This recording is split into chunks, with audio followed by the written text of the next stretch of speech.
అసలు సిఐ అనే నారాయణ స్వామి అనే ఈ సిఐతో కనీసం ఎమ్మెల్యే కనీసం తటస్థ కూడా పడలేదు.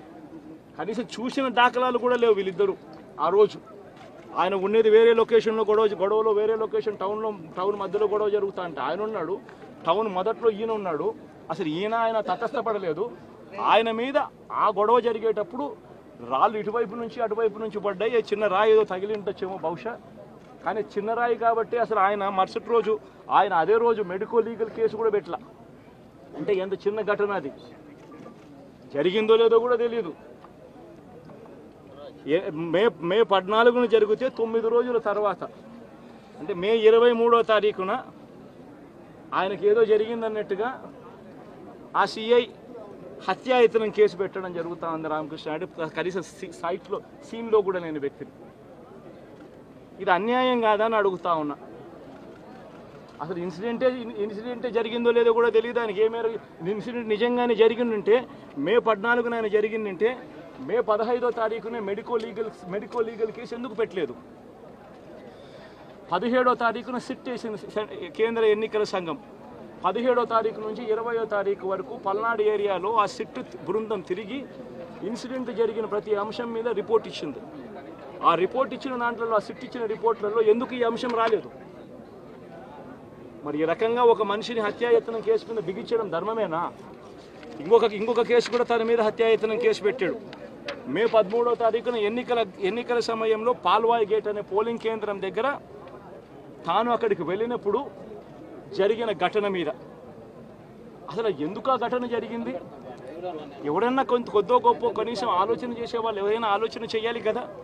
అక్కడ ఉన్న ఎస్సీలను, ఆ గ్రామంలో ఉన్న సామాజిక వర్గం వాళ్ళు గ్రామంలో ఉన్న బూతులు లేకపోయి ఓట్లు వేసే పరిస్థితి లేకుండా ఉన్నప్పుడు ఎమ్మెల్యే అక్కడికి ఆ గ్రామానికి వెళ్ళినప్పుడు ఎమ్మెల్యే ఆ పరిస్థితిని చూసి ఎస్పీకి 4 సార్లు 5 సార్లు 10 సార్లు ఫోన్ చేసినా కూడా ఎస్పీ రాని పరిస్థితిలో ఉన్నప్పుడు, కనీసం సిఐని ఎస్ఐని కూడా పంపించిన పరిస్థితిలో ఉన్నప్పుడు, అటువంటి బూత్లో, సెన్సిటివ్ బూత్లో కేవలం ఒకే ఒక్క హోంగార్డును పెట్టి బూతులు నడుపుతూ ఉన్నారు.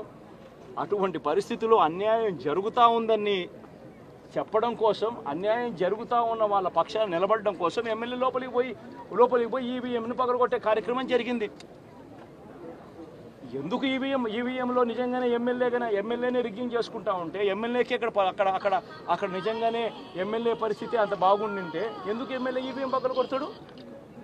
అక్కడ పరిస్థితి బాగలేదనే కదా, అన్యాయం చేస్తూ ఉన్నారనే కదా. అక్కడికి పోయినప్పుడు అన్యాయం చూశాడు కాబట్టే కదా ఈవీఎం పగలగొట్టాడు. ఆ ఈవీఎం ఏదైతే పగలగొట్టిన కేసులు ఏదవుతుందో తనకు బెయిల్ వచ్చింది.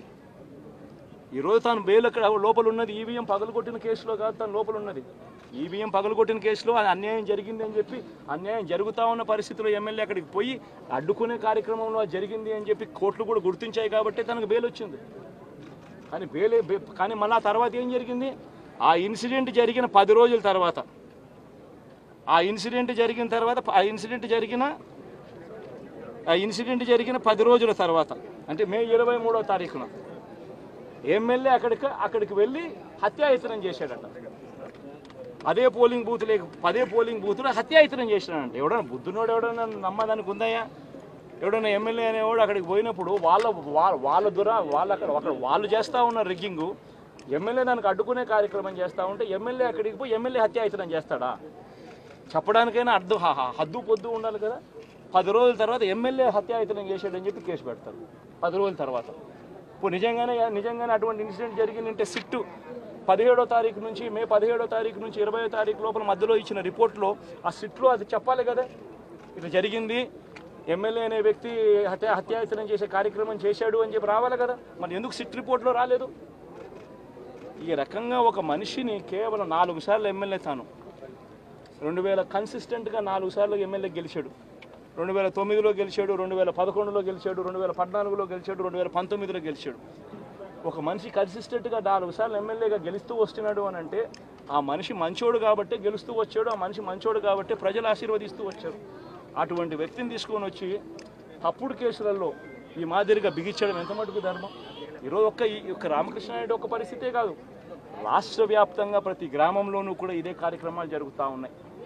ప్రతి ఒక్కరూ కూడా వాళ్ళ స్థాయిలో రెడ్ బుక్స్ అని చెప్పి రెడ్ బుక్లు పెట్టుకొని ఉన్నారు.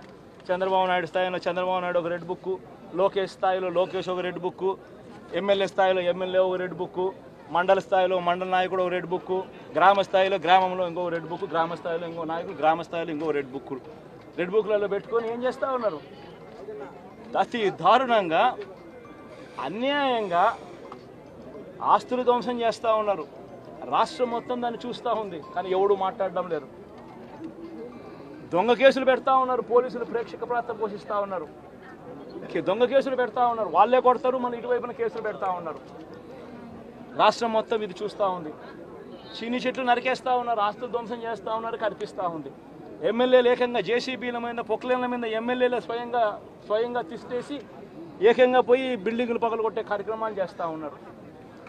ఇంతటి దారుణంగా నిజంగా చేస్తూ ఉన్నారు అని అంటే ఎల్లకాలం ప్రభుత్వం మీది కాదు, ఎల్లకాలం రోజులు మీయే ఉండవు చంద్రబాబు, అది గుర్తుపెట్టుకో.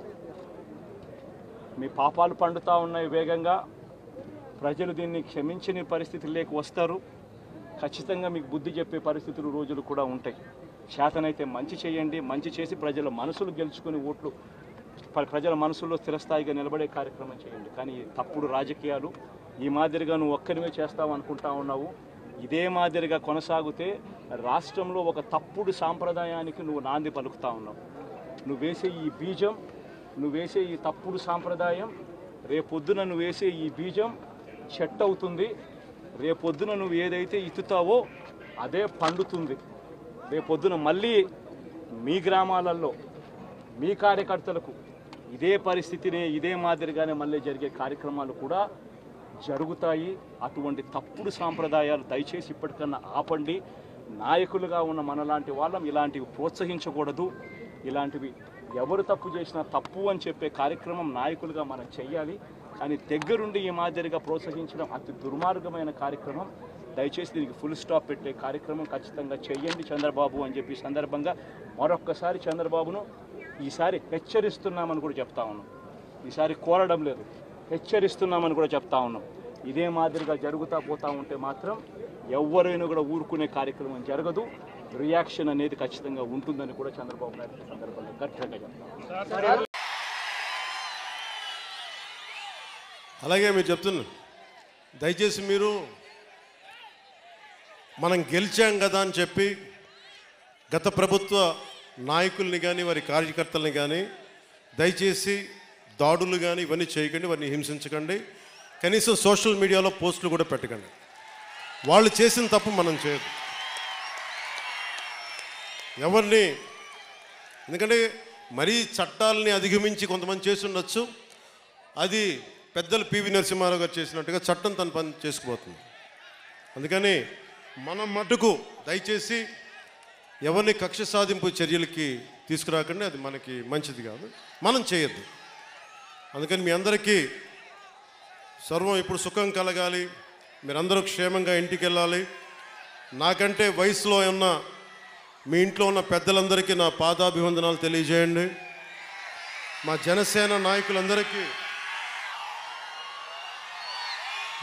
నాయకులందరికీ పేరు పేరున ధన్యవాదాలు తెలుపుకుంటూ, ప్రత్యేకించి వర్మ గారికి 2 చేతులెత్తి నా కృతజ్ఞతలు తెలుపుకుంటూ, మా కృష్ణరాజు గారికి కృతజ్ఞతలు తెలుపుకుంటూ, మర్రెడ్డి శ్రీనివాస్ గారికి నా కృతజ్ఞతలు తెలుపుకుంటూ, వారిని ఒకటే అడిగాను, నేను అందరినీ ముఖ్యంగా జన సైనికుల్ని కలుస్తాను, వీర మహిళల్ని కలుస్తాను. నాకు ఆఫీస్ ప్రాంగణం పెద్ద అయ్యే వరకు కొద్ది రోజులు వెయిట్ చేయండి. నేను మిమ్మల్ని అందరినీ కలిసి మిమ్మల్ని అభినందించి మీకు థ్యాంక్స్ చెప్పుకునే బాధ్యత, మీతో కలిసి భోజనం చేసే బాధ్యత నేను తీసుకుంటాను. అలాగే మా disciplinary committee chairman Shri Ajay గారికి, రాష్ట్ర నలుమూలల నుండి వచ్చిన వీర మహిళలకి, జనసేన నాయకులకి కృతజ్ఞతలు తెలియజేసుకుంటూ, అలాగే తుమ్మల బాబు గారికి నా హృదయపూర్వక ధన్యవాదాలు తెలుపుకుంటూ, మీ అందరికీ పేరు పేరున కృతజ్ఞతలు తెలియజేసుకుంటూ, మాట్లాడటం కంటే కూడా పని చేయడం ఇష్టం. నన్ను పని చేసుకొనివ్వండి. భవిష్యత్తులో మీరు ఇంకొక ఎవరి వైపు చూడాల్సిన అవసరం రాదు. కూటమి తప్ప ఇంకేం కనిపించకూడదు. కూటమే కనిపిస్తాయి. కూటమి ప్రభుత్వం రావాలనే మీరు కోరుకుంటారు. అంతలాగా మేమందరం పని చేస్తాం. నేను మీ అందరికీ తెలుగుదేశం అధినాయకులు గౌరవ ముఖ్యమంత్రి శ్రీ నారా చంద్రబాబు నాయుడు గారి తరపు నుంచి, వర్మ గారి తరపు నుంచి, కృష్ణరాజు గారి తరపు నుంచి, మర్రెడ్డి గారి శ్రీనివాస్ గారి తరపు నుంచి, నరేంద్ర మోదీ గారి తరపు నుంచి, నా తరపు నుంచి మీ అందరికీ ధన్యవాదాలు ధన్యవాదాలు ధన్యవాదాలు. జై టీడీపీ, జై బీజేపీ, జై జనసేన, జై హింద్.